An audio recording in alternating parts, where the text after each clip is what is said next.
Taste the Daily. தேர்தல் அறிக்கையில் 5.5 லட்சம் காலி பணியிடங்கள் நிரப்பப்படும் என தெரிவித்த ஸ்டாலின் 4 ஆண்டுகளாகியும் அதனை நிரப்பவில்லை என்று அதிமுக பொதுச் செயலாளர் எடப்பாடி கே பழனிசாமி தெரிவித்துள்ளார். சேலம் மாவட்டம் ஓமலூரில் செய்தியாளர்களை சந்தித்த அதிமுக பொதுச் செயலாளர் மக்களை பற்றி கவலைப்படாத அரசு திமுக அரசு என்று கடுமையாக குற்றம் சாட்டினார். 2021 சட்டமன்ற பொதுத் தேர்தலின் போது திராவிட முன்னேற்ற கழக தேர்தல் அறிக்கையில் குறிப்பிட்டிருக்கிறாங்க. இன்றைய முதலமைச்சர் அன்றைய எதிர்க்கட்சி தலைவராக இருக்கின்ற பொழுது திராவிட முன்னேற்ற கழக சார்பாக தேர்தல் அறிக்கை வெளியிட்டார். அதில் குறிப்பிட்டிருக்கிறாங்க,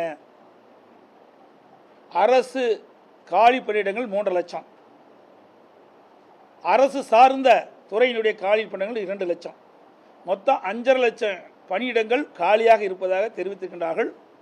திராவிட முன்னேற்ற கழகம் ஆட்சி பொறுப்பேற்றவுடன் காலி பணியிடங்கள், அரசு காலி பணியிடங்களும் மற்றும் அரசு சார்ந்த துறையினுடைய காலி பணியிடங்களும் முழுமையாக நிரப்பப்படும் என்ற செய்தியை அவருடைய தேர்தல் அறிக்கையிலே வெளியிட்டார்கள். ஆட்சி பொறுப்பேற்று 4 ஆண்டுகள் நிறைவு செய்து 5வது ஆண்டு அடியெடுத்து வைத்து விட்டது.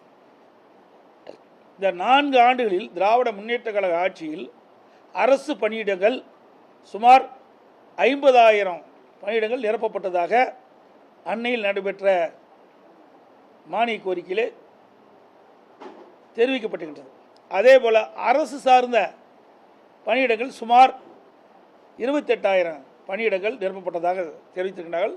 ஆக மொத்தம் அரசு காலி பணியிடங்கள், அரசு சார்ந்த காலி பணியிடங்கள், அரசு துறை சார்ந்த காலி பணியிடங்கள் மொத்தம் சுமார் 78,000 பணியிடங்கள் நிரப்பப்பட்டதாக அவர்கள் அந்த மானிய கோரிக்கையின் போது பதிலளித்திருக்கிறார்கள், வெளியிட்டிருக்கிறார்கள்.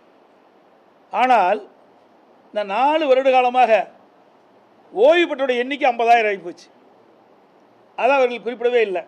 நான் ஏற்கனவே டெல்லி சென்று உள்துறை அமைச்சரை சந்தித்த பொழுது தமிழ்நாட்டிற்கு தேவையான நிதி பல துறைகள் வராமல் நிலுவையில் இருக்கின்றது, அதை விடுவிக்க வேண்டும் என்று கோரிக்கை மனு கொடுத்தோம். நானும் நாடாளுமன்ற மூத்த கட்சி நிர்வாகிகளும் சென்று உள்துறை அமைச்சர் அவர்களை அவர் இல்லத்திலே சந்தித்து கோரிக்கை மனு அளித்தோம். அதன் அடிப்படையிலே 100 நாள் வேலை திட்டத்திற்கு தேவையான நிதியை ஒதுக்கீடு செய்திருக்கின்றார்.